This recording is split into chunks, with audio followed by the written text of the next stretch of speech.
Hi friends, एक बार फिर से हाजिर हूँ मैं आपके लिए एक नई कहानी लेकर। आज की हमारी कहानी बहुत ही इंटरेस्टिंग और बहुत ही मज़ेदार होने वाली है, इसलिए आपसे रिक्वेस्ट है कि वीडियो को पूरा ज़रूर देखिएगा। तो चलिए बिना किसी देरी के शुरू करते हैं हमारी आज की कहानी।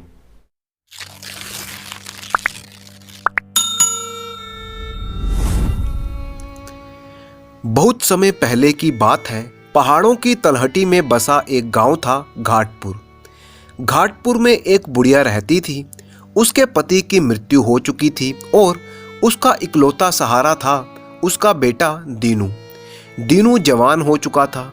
उसकी माँ चाहती थी कि जल्द से जल्द दीनू की शादी हो जाए तो अच्छा है, जिससे कि घर को संभालने वाली बहू आ जाए। बुढ़ापे के कारण अब माँ की तबीयत भी ठीक नहीं रहती थी। जल्दी ही उसने दीनू की शादी करवा दी और सोचा कि अब उसे थोड़ा आराम मिलेगा और बेटा और बहू दोनों मिलकर उसकी सेवा करेंगे तो बचे कुचे दिन भी आराम से बीत जाएंगे। घर में नई नवेली बहू आई तो सब बहुत ही खुश थे। अब दीनू की माँ को आराम मिलने लगा, परंतु उसका ये आराम ज़्यादा दिन तक नहीं चला। दीनू की पत्नी रत्ना को अपनी सास का आराम करना खटकता था। वो चाहती थी कि सास भी घर के काम में हाथ बटाए। धीरे धीरे सास को भी ये आभास होने लगा कि उसका आराम करना बहू को गवारा नहीं है। बेचारी बुढ़िया ना चाहते हुए भी घर का काम करने लगी, परंतु इस वजह से उसकी तबीयत खराब रहने लगी। कुछ दिनों में ये हालत हो गई कि वो बीमार पड़ गई।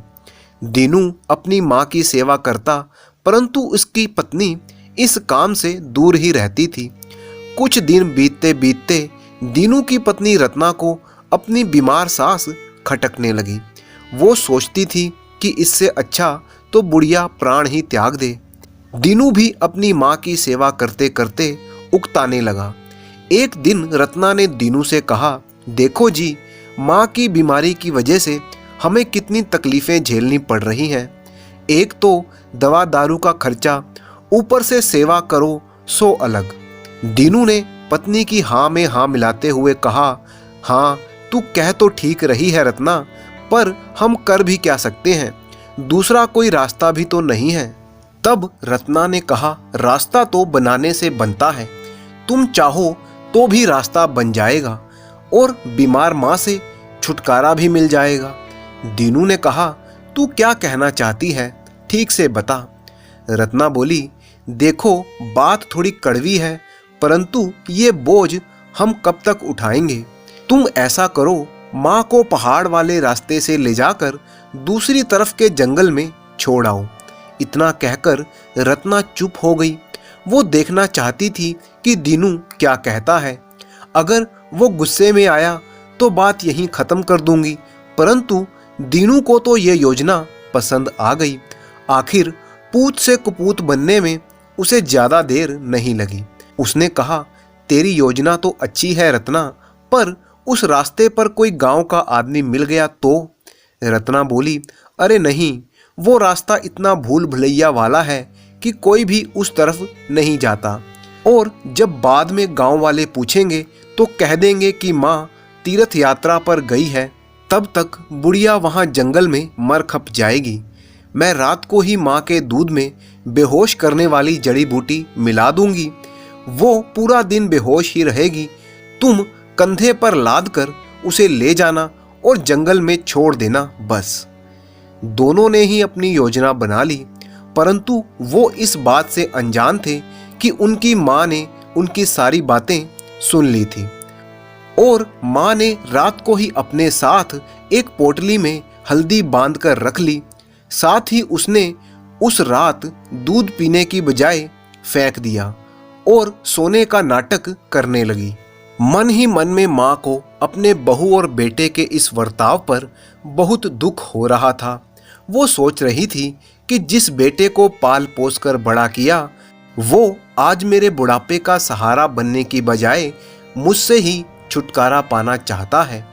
सोचते सोचते आधी रात के बाद भोर होने से पहले ही उसका बेटा आ गया और उसे कंधे पर उठा लेता है। माँ सोने का नाटक करती रही। दीनू को लगा कि माँ सच में बेहोश ही है। वो माँ को कंधे पर लाद कर पहाड़ वाले रास्ते की तरफ जंगल में आगे बढ़ने लगा। उसे नहीं पता था कि कंधे पर लदी माँ असल में जाग रही थी। थोड़ी दूर तक चलने के बाद जैसे ही जंगल का रास्ता शुरू हुआ, उसकी माँ ने हल्दी की पोटली निकाली और कंधे पर लटके लटके ही रास्ते में पड़ने वाले पेड़ पौधों पर हल्दी के निशान लगाने लगी। शायद वो वापसी का रास्ता याद रखने के लिए ऐसा कर रही थी। दीनू कंधे पर ही माँ को लाद कर आगे बढ़ता जा रहा था। जैसे जैसे वो आगे बढ़ने लगा, ना जाने उसका मन भारी होने लगा। उसकी आंखों के सामने बचपन की वो यादें गुजरने लगी, जब माँ उसे अपने कंधों पर उठाकर घुमाती थी, उसे खिलाती थी, पिलाती थी। ये सब सोच सोच कर उसकी आंखों में से आंसू छलकने लगे। पता नहीं कहाँ से उस कुपूत के मन में माँ के लिए प्यार उमड़ने लगा, परंतु फिर भी उसके कदम नहीं डगमगाए। वो बिना रुके आगे ही बढ़ता जा रहा था। जब वो जंगल में काफी दूर निकल गया और उसे भरोसा हो गया कि यहाँ से उसकी बूढ़ी माँ वापस नहीं आ सकती, तब वो रुका और बेहोश माँ को एक पेड़ के नीचे रख दिया। पर माँ तो असल में जाग ही रही थी। माँ को बेहोश समझकर वो उसे पेड़ के नीचे छोड़कर वापस जाने के लिए मुड़ा।